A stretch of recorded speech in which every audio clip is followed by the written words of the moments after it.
তুই বিনে কাঙ্গালের বন্ধু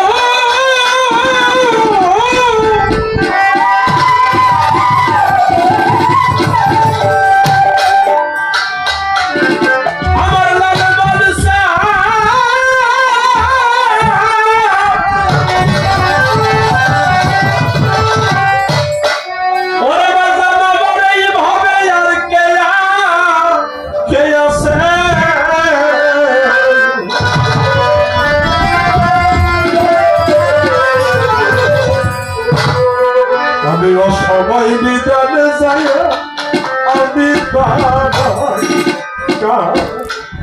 কার কাছে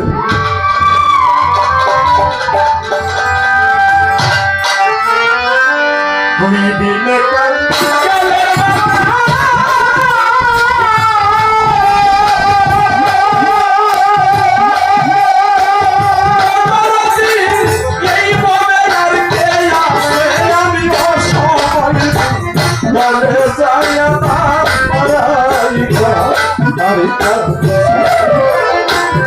আপন মন থেকে আসে ও সময় কারে যায় না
দুঃখের বোঝা রে,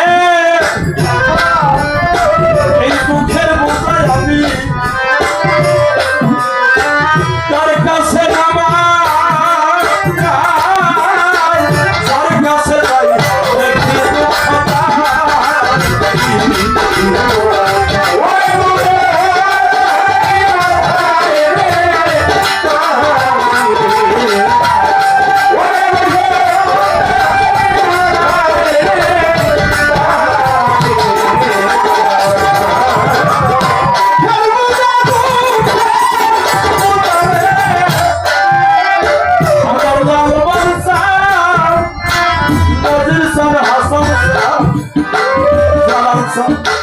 তার কাছে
গানই গাইতে পারতাম। এই গানটা ধরার একটা কারণ আছে। আজকে যদি গুরুপালায় গান করে ফকির আবুল সরকার, এর আগে একবার খবর পাইলাম জমি মাইল স্টক করছে, এরকম খবর শোনা গেছিল। ভিতরটা একটু কেঁদে উঠলো। অনেক গুণী গায়ককে তো হারাইছি, যাদের সাথে গান করছি। পরশালী কাকা চলে গেছে, একসাথে গান করছি, কত আদর করছে, স্নেহ করছে বড় আবুল সরকার। আমার দাদা রশিদ সরকার চলে গেছে।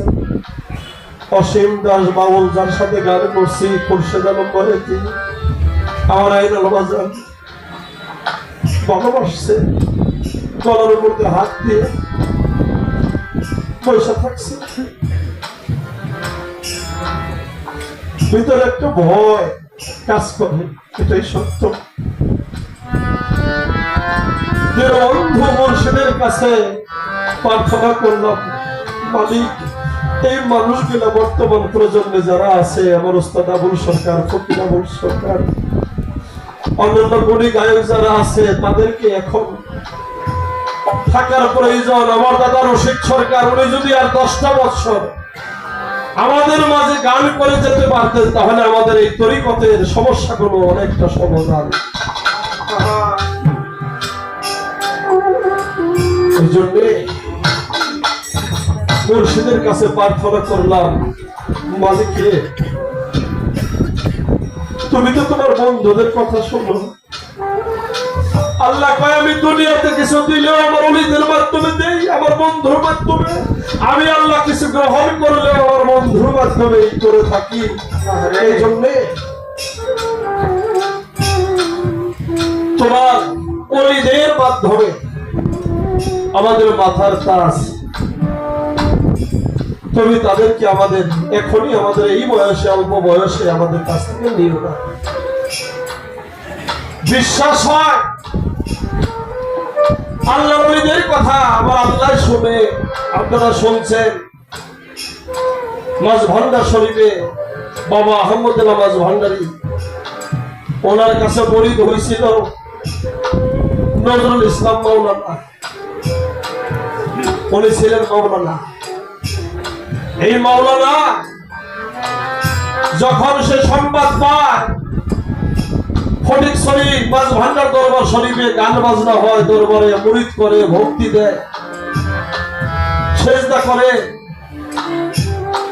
পীর মুরিদের একটা বিষয়, এটা তার কাছে ভালো ঠেকে নাই। উনি ওনারে দিয়ে 36 জন লোক এই ফটিকছড়িতে আসছিলেন মাঝভান্ডার শরীফে। আসার সাথে সাথে ওই সময় এরকম মোবাইলের বিষয়টা ছিল না, খবর দেওয়া তো আসে নাই। যখন আসবে তার আগেই ভক্তদেরকে বলল যে তোমরা রান্না করো, রান্না করে 36টা প্লেটে খাবার বানাও, দরবারে মেহমান আসতেছে। দেখেন এই খবর, গাইবী খবর আল্লাহর ওলিরা জানে না, জানে আমার দামোদর চান জানে, আমার জালাল চান জানে, আমার নাজির চান জানে খবর। যখন মাওলানা নজরুল 36 জন লোক আসছে, আসার পরে শরীয়তের ভাষায় সালাম দিয়েছে, আসসালামু আলাইকুম ওয়া রাহমাতুল্লাহ। সালামের জবাব দিয়ে বলল যে তোমার নাম তো নজরুল ইসলাম মাওলানা। উনি অবাক হয়ে গেছে, জীবনে যার সাথে দেখা না সে আমার নাম বলে। আমি আরো জানি তুমি আমারে শায়েস্তা করার জন্য আমার দরবারে গান সামা কাওয়ালি হয়, ভক্তরা আমাকে ভক্তি করে, আমার সাথে একটা বাহেস করার জন্য আসছো। ঠিক আছে, বাহেস পরে হবে। কথা শুনে লোকটার ব্রেনের মধ্যে একটা আঘাত লাগছে।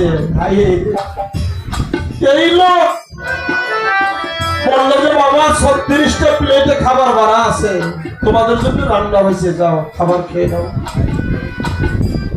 আরো ভিতরটা কেমন যেন এলোমেলো হয়ে গেল যে 36 জন মানুষ আসবো, এটা যে মানুষ জানে সে তো সাধারণ কোনো মানুষ হতে পারে না। সবাই খানা খাইছে, খানা খাওয়ার পরে সাথে যে লোকজন গুলো আসছে বলল যে তোমরা দেশের বাড়িতে চলে যাও, আমি তোমাদের সাথে যাব না। আমি সেই দিনই যাব যেদিন আমি আমাকে চিনতে পারবো, আর যেদিন আমার গোলাম রহমান মাঝভান্ডারী বাবা যান যেদিন আমাকে হুকুম করে সেদিনই যাব, তাছাড়া। কারণ আমি যাকে শায়েস্তা করার জন্য আসছি আমি নিজেই শায়েস্তা হয়ে গেছি। সাথে যে লোকজন গুলো ছিল তারা সবাই চলে গেল। মাওলানা নজরুল ইসলাম বাবা মাঝভান্ডারীর পায়ের মধ্যে পড়ে কান্নাকাটি করলো, আর বললো যে দয়া করে আমারে তুমি স্বীকার করো, আমিও তোমার কাছে বায়াত হতে চাই, আমি দরবারে গোলামি করতে চাই, আমি দরবারে থাকতে চাই, দয়া করে আমাকে গ্রহণ করো তুমি। সমস্ত মাওলানার যে অহমিকা ছিল সমস্ত অহমিকা বিসর্জন দিয়া বাবা ভান্ডারীর কাছে যখন মুরিদ হয়, একাধারে 12টা বছর দয়ালের গোলামি করে, গোলামি করার পরে যখন দয়ালের হুকুম হয় তখন সে দেশে চলে যায়।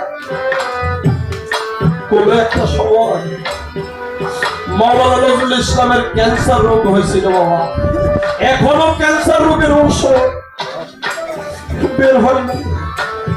যার ক্যান্সার হয় সে বাঁচে না। সাময়িক সময় কিছু ওষুধপত্র খেয়ে হয়তো কিছুটা সময় ভালো থাকে, তারপরে 2 দিন আগে পরে তার চলেই যেতে হয়। আর ঠিক ওই সময় তার ক্যান্সার রোগ হয়েছিল। ক্যান্সার রোগ হইয়া সারা বাংলাদেশে বড় বড় হসপিটাল ক্লিনিক কোথাও চিকিৎসা হইবার বাকি ছিল না। অবশেষে তার ছেলেরা, তার 2টা ছেলে তাকে মাদ্রাস নিয়ে গেল। মাদ্রাস দেওয়ার পরে ডাক্তারের পরীক্ষা নিরীক্ষা করলে রোগীর সামনে তো রোগীর মৃত্যুর কথা কই না। পাশের রুমে নজরুল ইসলামের 2টা ছেলেকে ডাক দিয়ে নিয়ে ডাক্তার বলল যে তোমরা কি তার সন্তান? বললো যে হ্যাঁ। বললো যে লোকটাকে তোমরা বাড়িতে নিয়ে যাবে। আর ওনার শেষ ইচ্ছা কি? যা খাইতে চায়, যা দেখতে চায়, তোমরা তোমার বাবার শেষ ইচ্ছা করে পূরণ করো। কারণ লোকটার কয়েকদিনের অতিথি মাত্র, আর বেশি দিনে পৃথিবীতে সে নাই। কথাটা যখন ডাক্তারে বলে, পাশের রোগ থেকে মাওলানা নজরুল ইসলাম কথাটা শুনে ফেলেছে যে আমি আর বাঁচবো না। আমার যে রোগে ধরছে আমি আর বাঁচবো না। দুইজন ছেলে যখন বাবার কাছে এসে বললো, বাবা চলা যায়, তোমাকে বাড়িতে নিয়ে যাবো। খাপাতে দুইটা ছেলের হাত ধরছে, বাবা হাত ধরে কয়, বাবা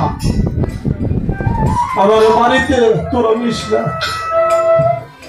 আমার একবার আমার মুর্শিদ, আমার দীনবন্ধু, আমি যার কাছে আমার এই জীবনটা জমা দিচ্ছি, আমার সে দয়ালের কাছে একবার আমার নিয়ে চল। আমি তো বাঁচবো না। আমি মরার আগে সেই দেখাটা আমি আল্লাহর মৌচালকে, আমি আমার নজির সাহেবকে, আমার জালাল সাহেবকে দেখে যদি আমি মারা যাই, তবে আমি মরেও শান্তি পাবো।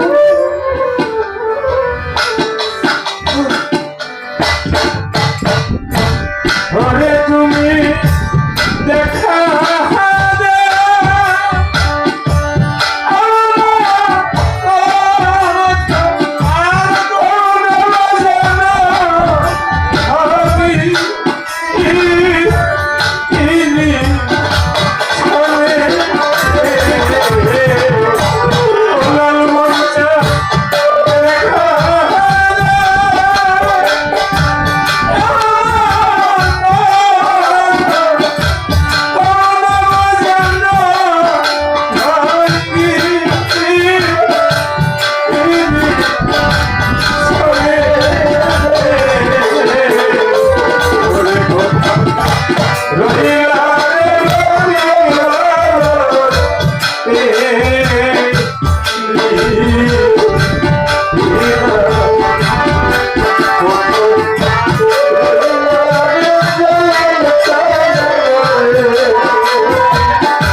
কালে মন ছেড়ে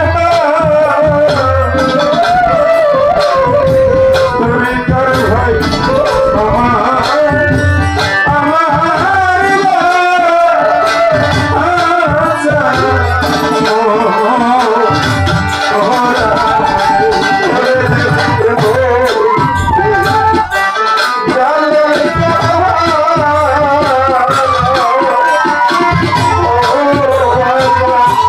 Oh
দুইটা ছেলের হাত ধরে বলেছিল, শুনেছি সন্তান নাকি তার বাবার কাছে পিতৃঋণ থাকে। আমি বাবা ওয়াদা করলাম আমি সেই পিতৃঋণ থেকে তাদেরকে মুক্ত করে দেব। আমাকে একবার আমার দয়ালের কাছে নিয়েছ। অবশেষের মাঝে ভান্ডার শরীরে যখন নিয়ে আসে, দয়াল কয় ওরে পাগল, দুনিয়ার ডাক্তার তোর বিদায় করে দিছে, তুই মরে যাবি, আমি তো তোর দয়াল, আমি তো তোর বিদায় দেবি না। তোর কিছু হবে না। আর 13টা বছর এই পৃথিবীর বুকে সে ঘর সংসার করে তারপরে সে পৃথিবী থেকে বিদায় নিয়েছিল। এটা আমার দয়ালের খেলা, এটা আমার জালাল চাঁদ, এটা আমার নজির চাঁদ, আমার হাসান চাঁদ, আমার লাল মুখ চাঁদ।